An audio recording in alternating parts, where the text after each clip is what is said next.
Hi viewers, welcome to our channel. So Sharmila గారు AP Congress పార్టీలోకి అడుగు పెట్టబోతున్నారు. కాంగ్రెస్ పార్టీ అధ్యక్షులుగా కూడా మారబోతున్నారని చెప్పేసి చాలా కాలం నుంచి అయితే వార్తలు వస్తున్నాయి. మరి వార్తల్లో వాస్తవం ఎంత ఉంది?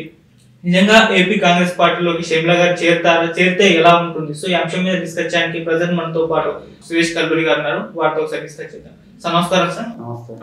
సార్ షర్మిల గారు మామూలుగా చూసుకుంటే ఇక్కడ పార్టీ పెట్టారు, పోటీ కూడా చేయలేదు, కాంగ్రెస్ పార్టీకి మద్దతు తెలిపారు. ఇప్పుడు వచ్చే న్యూస్ ఏంటంటే అక్కడ ఏపీ కాంగ్రెస్ పార్టీలో ఆమె చేరుతున్నారు, అధ్యక్షులుగా కూడా చేయబోతున్నారు అని చెప్పేసి. మరి నిజంగా చేరుతారా? మరి నిన్న ఢిల్లీకి కూడా వెళ్ళారు. మరి ఏంటి సార్ యాక్చువల్గా షర్మిల గారు తెలంగాణలో పార్టీ పెట్టారండి. తెలంగాణలో పార్టీ పెట్టిన తర్వాత తెలంగాణకి ఎన్నికల దగ్గర పడిన టైంలో షర్మిల గారు కాంగ్రెస్ పార్టీలో విలీనం చేస్తారన్న వార్తలు వచ్చినాయి. కానీ ఆ తర్వాత ఎందుకో ఆగిపోయారు. కాంగ్రెస్ పార్టీ కూడా కొంచెం వెనక్కి తగ్గింది షర్మిల విషయంలో. వాళ్ళు గత అనుభవాన్ని దృష్టిలో పెట్టుకొని వెనక్కి తగ్గారని అనుకోవాలి. ఎందుకంటే అప్పట్లో తెలుగుదేశం పార్టీతో పొత్తు పెట్టుకున్నప్పుడు కేసీఆర్ గారు మళ్ళీ రీజనల్ కార్డు బయటికి తీశారు. చంద్రబాబు నాయుడు వచ్చేసాడు, ఆంధ్రలో వస్తారు, మళ్ళీ పతనం చేస్తారని సెంటిమెంట్ రెచ్చగొట్టారు. సో ఇప్పుడు దానికి అవకాశం ఇవ్వకూడదని కాంగ్రెస్ పార్టీ జాగ్రత్త పడింది. అది సక్సెస్ అయింది కూడా. అదే షర్మిలను చేర్చుకుని తెలంగాణలో ప్రచారం చేయించున్నట్టయితే తెలంగాణను దోచుకుని రాజశేఖర రెడ్డి కూతురు వచ్చింది, మళ్ళీ దోచుకోవడానికి రెడీ అయింది, మీరంతా అలర్ట్ అవ్వాలి, లేకపోతే దెబ్బ అయిపోతాం అని చెప్పి కేసీఆర్ గారు మళ్ళీ అస్త్రాలు బయటకు తీసేవాళ్ళు. ఆయనకు అవకాశం లేకుండా చేశారు. కాంగ్రెస్ పార్టీ కరెక్ట్ స్టెప్ తీసుకుంది. అయితే షర్మిల గారు కూడా ఏం చేశారంటే తను కూడా అర్థం చేసుకున్నట్టుంది ప్రాబ్లం ఎలా ఉంటుందని. అందుకే పోటీ అక్కడ చేయమని చెప్పి చెప్పారు.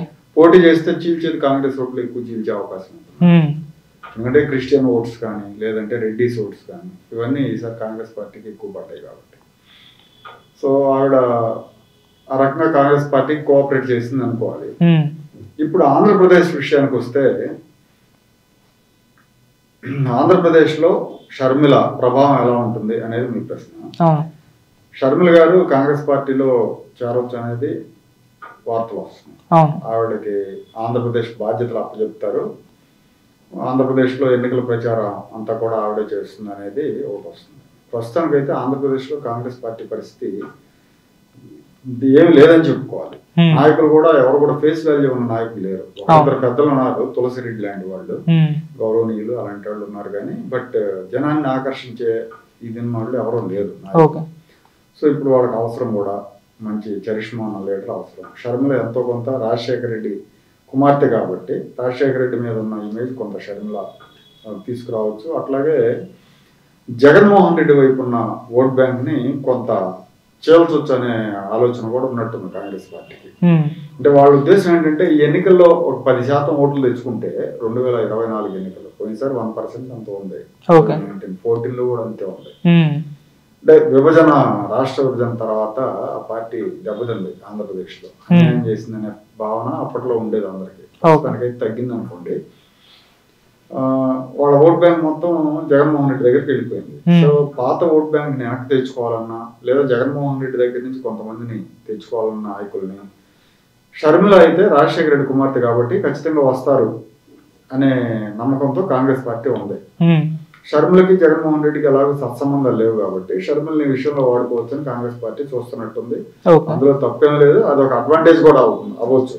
జగన్మోహన్ రెడ్డికి ఇబ్బందికరమైన పరిణామం కూడా అవుతుంది. ఎందుకంటే Christians Jaganmohan Reddy vote bank, Sharmila Christian, Sharmila భర్త క్రిస్టియన్, అతను బ్రదర్, ఈయన పాస్టర్ లాగా చెప్తా ఉంటారు కదా, ప్రార్థనలు అవి చేస్తూ ఉంటారు కాబట్టి ఆయనకి ఎక్కువ ఫాలోయింగ్ ఉంటుంది.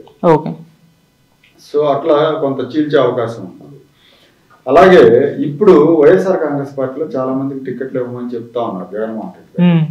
సో వీళ్ళంతా కూడా వీళ్ళలో కొంతమందిని తెలుగుదేశం పార్టీ కూడా చేర్చుకునే అవకాశం ఉండదు, ఆర్ జనసేన కూడా. ఎందుకంటే వీళ్ళు గతంలో వీళ్ళు చేసిన పనులు కానీ వీళ్ళ మాటలు కావచ్చు, లేదంటే వీళ్ళ మీద ఉన్న వ్యతిరేకత, వీళ్ళ మీద ఉన్న అవినీతి ఆరోపణలు, వీటన్నిటి నేపథ్యంలో వాళ్ళు రెడ్ కార్డ్ చూపించారనుకోండి మా దగ్గర రావద్దు అని, అప్పుడు వీళ్ళకి ఆల్టర్నేట్ షర్మిల పార్టీ ఉంటుంది అన్నమాట. ఆల్రెడీ గతంలో ఎక్కువ మంది కాంగ్రెస్ పార్టీలో పనిచేసి ఉంటారు కాబట్టి వాళ్ళంతా కాంగ్రెస్ పార్టీ వైపు వచ్చే అవకాశం. అప్పుడు ఏంటంటే లీడర్స్ లేని లోటుని పూర్తి చేసుకుంటుంది కాంగ్రెస్ పార్టీ. కొంతవరకు కొంత vote bank, Jagan vote bank కూడా చీల్చే అవకాశం ఉంది.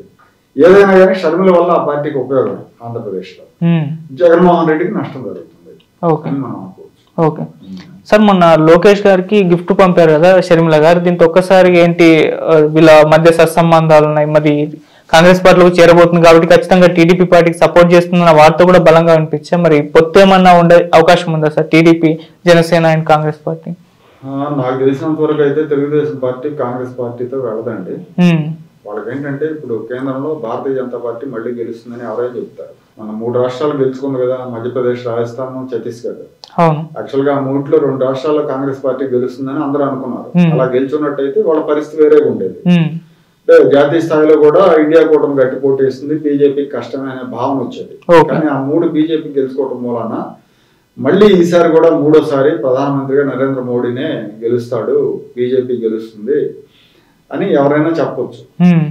సో అలాంటి పరిస్థితి ఉన్నప్పుడు పోయి కాంగ్రెస్ పార్టీతో కలవటం అనేది జరగకపోవచ్చు. ఎందుకంటే కేంద్రంలో మళ్ళీ బీజేపీ అధికారంలోకి వచ్చిన తర్వాత బీజేపీ సహకారం అవసరం ఎవరికైనా కూడా. కాబట్టి అంత తొందరపడి నిర్ణయం తీసుకోరు తెలుగుదేశం పార్టీ వాళ్ళు. అటు బీజేపీతో కలవాలన్నా ఇటు కాంగ్రెస్ పార్టీతో కలవాలన్నా ఆలోచించి నిర్ణయం తీసుకోవచ్చు. ఏదో డికే శివకుమార్ అక్కడ ఎయిర్పోర్ట్ లో కలిశారు కాబట్టి మాట్లాడుకున్నారని కొంతమంది అనుకుంటారు, కానీ జస్ట్ వాళ్ళు ఏదో క్యాజువల్ మీట్ అంటే ఈయన ఫ్లైట్ ఈయన దిగారు, ఆయన ఫ్లైట్ ఎక్కబోతున్నారు, ఎదురుపడ్డారు, పక్కకెళ్ళి మాట్లాడుతున్నారు అంతే. ప్రత్యేకంగా దీని గురించి మాట్లాడుకున్న వాళ్ళు అయితే ఎక్కడో సీక్రెట్ గా కలిసి మాట్లాడుకుంటారు, కానీ ఎయిర్పోర్ట్ లో మాట్లాడుకోరు. కాబట్టి కాంగ్రెస్ పార్టీతో కలిసే అవకాశం లేదు. ఇక షర్మిల గారు గిఫ్ట్స్ పంపడం అంటే యాక్చువల్ గా ఈ జగన్మోహన్ రెడ్డితో సంబంధాలు దెబ్బతిన్న తర్వాత వాళ్ళు కొంత తెలుగుదేశం అంటే చంద్రబాబు నాయుడు గారు ఆయన ఫ్యామిలీతో కొంత మాటలో కలిసినట్టు తెలుస్తాం. చంద్రబాబు నాయుడు గారు అరెస్టప్పుడు కూడా షర్మిల గారు బ్రదర్ అని ఇద్దరు ఫోన్ చేశారు, లోకేష్ గారికి ఫోన్ చేశారు. నేను అప్పట్లోనే చెప్పాను, కొంతమంది నమ్మలేదు, తెలుగుదేశం పార్టీ వాళ్ళే నమ్మలా, ఇదంతా ఏదో చెప్తా ఉన్నాను. కానీ మొన్న గిఫ్ట్స్ పంపారు కదా క్రిస్మస్ కి, లోకేష్ గారు ట్వీట్ చేశారు కదా, దాంట్లో అందరికి అర్థమైపోయింది ఏంటి అనేది. మాట్లాడుకుంటున్నారు, గుడ్ రిలేషన్స్ ఉన్నాయి. పెళ్లి షర్మిల కొడుకు పెళ్లికి సంబంధించిన కూడా పెళ్లి ఉంది పలానా తేదీన జోధ్పూర్ లో మ్యారేజ్, తర్వాత రిసెప్షన్ అని చెప్పి పిలవటం జరిగింది చంద్రబాబు కుటుంబ సభ్యుల్ని. వీళ్ళు కూడా వాళ్ళని ఆశీర్వదించడం కూడా జరిగింది తెలిసినంత వరకు. కాబట్టి ఆ రిలేషన్స్ ఉన్నాయి, కానీ ఆ రిలేషన్స్ ఉన్నంత మాత్రానే కాంగ్రెస్ పార్టీలో షర్మిల చేస్తే షర్మిల కాంగ్రెస్ తెలుగుదేశం 2 కలిసి పోటీ చేస్తాయంటే అది ఖచ్చితంగా జరగకపోవచ్చు. బహుశా ఏంటంటే అక్కడ జగన్మోహన్ రెడ్డితో వాళ్ళకి విభేదాలు వచ్చినాయి. ఆ తర్వాత జగన్మోహన్ రెడ్డి చంద్రబాబు గారి మీద తర్వాత వేరే కేసులు పెట్టడం ఇవన్నీ జరిగిన తర్వాత కొంత శత్రువు మిత్రుడు అన్నట్టుగా సంబంధాలు ఏర్పడి ఉండొచ్చు. Thank you so much sir. Thank you.